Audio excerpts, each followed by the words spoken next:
In 1956, the Pennsylvania Railroad placed a large order for new diesel locomotives with General Motors.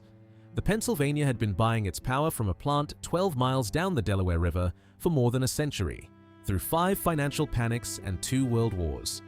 It did not buy from that plant this time. Within months, the Baldwin Locomotive Works stopped building locomotives after 125 years of continuous production. The machines had not failed. Baldwin diesels were among the strongest haulers any American railroad owned, and railroads that had them kept them running for another 20 years. What failed was the way they were made. The real story of Baldwin is not a bankruptcy. It is the story of a company that could build anything a railroad asked for, working in a market that had stopped asking. Every week, this channel takes apart the American shops, foundries, and machines that taught the country what power sounded like and the decisions that ended them. Subscribe if that history matters to you. Matthias Baldwin was a jeweler. He opened his own shop in Philadelphia in 1819, working in silver and gold and the small, precise tooling that trade demands, and he came to locomotives sideways. On the 25th of April, 1831, a miniature engine he had built for the Philadelphia Museum began running on a circle of track, pulling 2 small cars that carried 4 people between them. That toy brought him a real order. The Philadelphia, Germantown, and Norristown Railroad asked for a full-size locomotive, and Baldwin discovered that he had to build the tools before he could build the parts, and the parts before he could build the machine. Old Ironsides entered service on the 23rd of November, 1832.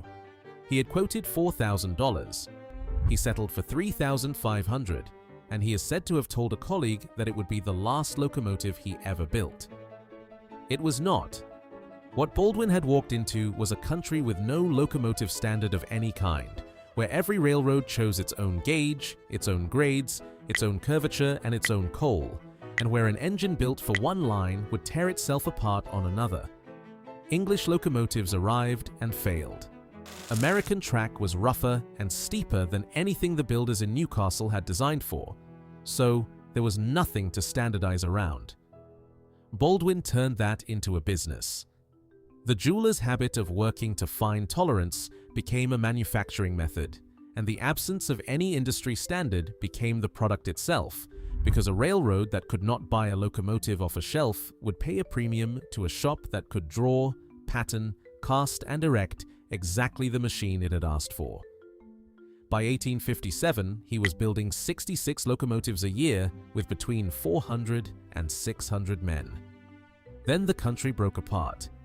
Baldwin had sold roughly 79% of its output to Southern railroads in 1860, and when those states seceded, that business vanished inside a year, dropping production to 40 engines and forcing him to furlough men who had worked for him for a decade.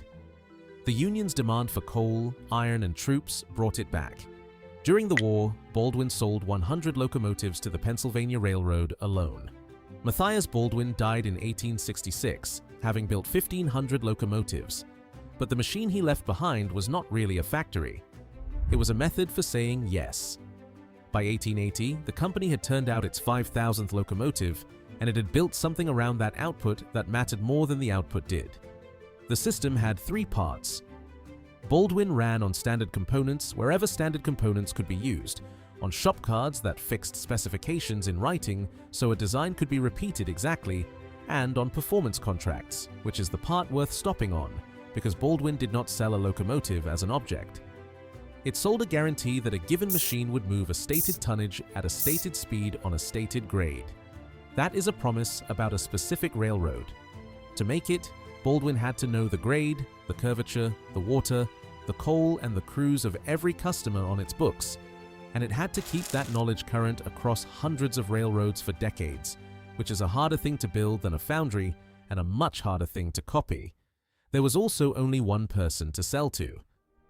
Every American railroad in this period concentrated its motive power decisions in a single officer, usually titled Master Mechanic or Superintendent of Motive Power, a man who knew the road's physical profile in his hands and who held effectively complete authority over what the railroad bought and how it was specified. Baldwin's entire commercial apparatus existed to satisfy that one man on each of hundreds of railroads. The business historian John K. Brown put it plainly. Engines in this era were made to order, to customer or semi-custom designs, and were quite literally built, assembled individually, piece by piece. Baldwin's competitors could not match the range of it. In 1901, 8 separate locomotive builders scattered across the East gave up competing individually and merged into the American Locomotive Company for the explicit purpose of facing Philadelphia as one company. Baldwin passed its 20,000th locomotive the following year. The company also bought upstream. It took control of the Standard Steel Works at Burnham, Pennsylvania in 1875, acquiring wheels, axles, and forgings, and in 1928 it went in with Alco and American Steel Foundries to create the General Steel Castings Corporation, whose new foundry was built on 112 acres at Eddystone, directly alongside Baldwin's own plant. Between them, those two companies controlled the wheels under an American locomotive and the poured steel bed that carried its cylinders and its boiler. Baldwin was not a supplier to the American locomotive industry. It was most of it. But a business built on giving every customer a different answer has a cost that does not appear until the customers stop wanting different answers. The Philadelphia works ran out of room first. The plant on North Broad Street occupied the better part of 8 city blocks, and as locomotives grew heavier, the company began adding stories upward because it could not expand outward, hemmed in by the neighborhood that had grown up around it. In May of 1906, Baldwin bought 185 acres at Eddystone, on the Delaware River south of the city, and moved its foundry and 1,000 workers there. It kept buying. By the time the move was finished, the site ran to 600 acres, 108 of them under roof across 21 buildings, served by 3 railroads and its own deep water wharf, which meant a finished locomotive could leave Eddystone for any American railroad or for a ship to any port on Earth. By the 1920s, Baldwin had sold engines into nearly 80 countries on 6 continents. In 1907, the company turned out 2,666 locomotives and did about $46 million of business with a workforce approaching 18,000. Then the war in Europe took the ceiling off entirely. Baldwin built roughly 1,500 locomotives for Britain and France, produced gasoline engines for trench railways, and when the United States entered in 1917, it delivered about 150 heavy consolidations that the Army named for General Pershing. The first of them completed within 3 weeks of the order landing, and the remainder inside 7. Across the war, Baldwin built 5,651 locomotives for the Allied forces. At the peak, the works turned out 3,600 locomotives in a single year, about 10 a day. There is no comparison for that in American heavy manufacturing because nothing else of that weight and that complexity has ever been produced at that rate anywhere. The war took something else out of Eddystone. On the 10th of April, 1917, an explosion at the Eddystone Ammunition Corporation, a Baldwin subsidiary loading shrapnel shells of Russian design, killed 133 people. The plant was converted to locomotive shops 2 years later. Samuel Vauquelin took the presidency that same year. He had started at Baldwin in 1883, he had broken the company's unions in 1911, and he was a salesman before he was anything else. When Southern Pacific found itself in 1922 holding an order for 50 heavy freight engines it no longer needed, Vauquelin did not deliver them quietly, 2 and 3 at a time, as Baldwin always had. He coupled 20 of them together, hung banners on them, and ran the whole assembly across the continent for a month as the Prosperity Special, stopping for photographs on Horseshoe Curve and for school children at Cresson. President Harding wired his blessings on it. 4 years later, Baldwin built the finest locomotive nobody wanted. Number 60,000 came out of the erecting halls in March of 1926, a 410-2 demonstrator carrying 3 cylinders and a set of innovations Baldwin wanted the industry to adopt. It went to the Pennsylvania's test plant at Altoona and recorded 4,515 horsepower, a record. It toured 7 railroads for a year. It sold 0. Vauquelin sat on the board of the Franklin Institute, and in 1933 the engine was rolled through Philadelphia streets on truck dollies into a building with one wall deliberately left unfinished. The wall was sealed behind it, It has not moved since. In 1928, the Philadelphia plant closed and Vauquelin locked the door himself for the photographers. Everything was now at Eddystone, and Eddystone was rated for well over 3,000 locomotives a year. It would never see that number again. Iron, coal, water, labor, heat, sound, credit, and one man's signature. That was the business, and every part of it rested on assumptions that nobody at Baldwin thought to write down as assumptions, because they had been true for 100 years. That railroads would keep wanting locomotives designed for their own railroad. That steam would outlast whatever the diesel experiment turned out to be. On the 25th of April, 1935, Baldwin Vice President Robert S. Binkard stood in front of the New York Railroad Club and gave an address titled, "Muzzle not the ox that treadeth out the corn," in which he dismissed the noise being made about lightweight streamlined trains and predicted that the future would not find American railroads any more dieselized than they were electrified. Vauquelin declared in a speech that steam had a guaranteed future in American railroading until at least 1980, and that the man choosing the locomotive would go on being the master mechanic. But the first crack did not open on a test track, in the erecting shop, or under any locomotive. It opened in an accounting office. The Depression got there first and nearly finished the job on its own. Baldwin stock fell from $271 in 1929 to $5.50 in 1933. The workforce dropped from 5,500 to 610 in 2 years, and output fell to 23 locomotives, the lowest figure since 1848. The company entered voluntary bankruptcy in 1935 and reorganized. What arrived next was not a better locomotive. In 1939, General Motors put a 4-unit demonstrator called the FT on the road and ran it 83,000 miles around the country, and what it demonstrated was not tractive effort. It was that one design, built the same way every time, could be sold to any railroad in America and maintained by any of them with the same parts and the same procedures. 3 of the 4 Eastern trunk lines saw it and ordered. The Pennsylvania did not see it. The FT was not welcome on a steam railroad. Then the government decided who would build what.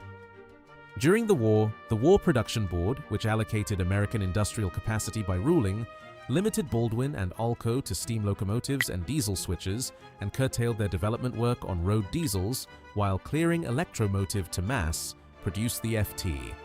In some cases, railroads asked to buy FTs and were directed to buy modern steam locomotives instead. Baldwin spent the war building steam engines and tanks at maximum output and came out of it with nothing to sell. Nobody at General Motors arranged that. It was a wartime allocation decision made on production grounds, and it cost Baldwin the market. The company came back after 1945 with a full diesel line and its old instincts intact. Baldwin offered its customers what it had always offered them, which was a locomotive designed around their railroad, and the catalog that resulted had a large number of models with very few units in each. Outside the switches, only a handful of Baldwin diesel models ever passed 50 examples. The Centipede, its first road unit, sold to 3 railroads. The Shark Nose, the best-looking machine of the era, ran to 232 units against thousands of General Motors F units. A railroad buying diesels was no longer buying a machine, it was buying a maintenance program. An EMD unit in Nebraska was mechanically identical to the same model in Georgia, which meant one parts inventory, one set of procedures, and one training standard across an entire system. A shop that took in Baldwin's took in a fleet of individuals. The Baldwin Prime Mover was less reliable than what EMD and Alco were selling. The electrical gear underneath it came from Westinghouse, while the industry consolidated on General Electric, and every hour a mechanic spent learning a particular unit was an hour that unit was not earning. Availability replaced tractive effort as the number that decided the purchase. Baldwin had spent a century optimizing for the wrong one. The money went before the market did. By 1948, the company needed capital badly enough that Westinghouse Electric, which had built the electrical side of Baldwin locomotives since the 1890s and did not want to lose its largest rail customer, bought 500,000 shares, about 21%, and became Baldwin's largest shareholder. In May of 1949, a Westinghouse vice president named Marvin Smith became Baldwin's president. In 1950, Baldwin merged with Lima Hamilton, which put two steam builders with the same problem into one company. Then the arithmetic underneath the whole business came due. Baldwin's cost per locomotive could not fall, because no two locomotives were the same, and every order re-incurred engineering, patterns, and setup that a standardized builder had already paid for once and would never pay for again. Its competitors got cheaper with every unit. Baldwin got busier. On a bespoke line, volume is not leverage. Sitting under that was Eddystone, 600 acres and 108 acres of roof, financed for a level of steam demand that never returned, running at a fraction of what it was built to do. In May of 1952, the number of diesel units in the United States passed the number of steam locomotives for the first time, 19,082 against 18,489. In 1953, Westinghouse left the traction equipment business entirely. Baldwin's electrical supplier, its largest shareholder, and the former employer of its own president, walked out of the industry in a single decision, and Baldwin had to redesign its drive systems around General Electric equipment while it was already being shut out of the market. Which brings it back to a purchase order. In 1956, the Pennsylvania Railroad, the largest railroad in the country and the customer Baldwin had served longer than any other, ordered its new power from General Motors. Baldwin stopped building locomotives. The last machines out of Eddystone were 3 experimental dual-power units for the New York Central and the New Haven. Across 125 years, the works had built 70,500 locomotives, more than any other manufacturer in the world, and it had sold just over 3,200 diesels in total, a distant third. The locomotives were still the strongest haulers on the market. The erecting shop still stood, and inside the pattern vault, the drawings for 70,500 machines sat in order and complete and worth nothing to anybody. No railroad wanted a locomotive designed for one railroad. The men signing the orders had stopped asking the men who ran the shops. Baldwin kept making construction equipment. Armour and Company, the meat packers, bought the corporation in 1965, and the Greyhound Bus Company bought it in 1970 and closed what was left at Eddystone 2 years after that. The locomotives outlasted all of it. Roughly 615 Baldwin steam locomotives survive across North America, and the reason so many of them lasted is the reason the company died. A machine built individually to one railroad's specification is heavy, overbuilt, and nearly impossible to wear out, which made it an expensive thing to buy and a very difficult thing to kill. Short lines and industrial operators ran Baldwin switches for decades on that principle alone, buying them cheap second-hand and working them until the parts supply gave out. An industrial park at Morrisville in Bucks County was still being switched by a pair of them within the last few years. The other survivor is upstream.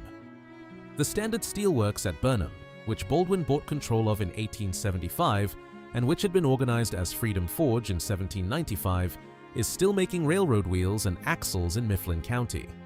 It has now outlived the locomotive business that owned it by 70 years. At Eddystone, the 8-story administration building still stands off Interstate 95, renovated into offices. Part of the property went to Boeing. Number 60,000 is still sealed inside the Franklin Institute. Baldwin was not beaten by a better machine. It was beaten by a different question, asked by a different person, in an office the company never learned how to sell into. Somewhere in Bucks County, a man climbs into the cab of a Baldwin switcher. The locomotive under him was built to a specification written for one railroad by one master mechanic who has been dead for 60 years, in a works that once turned out 10 a day, by a company that stopped existing before the man was born. The parts he needs have not been manufactured in his lifetime. He finds them anyway, because somebody has to, and because the machine is still better at its job than anything he could afford to put in its place. He releases the brakes. The engine loads and the cars begin to move. The one component under him that nobody can make anymore is the cast steel bed carrying the whole locomotive, and the foundry that poured it is the next thing worth taking apart.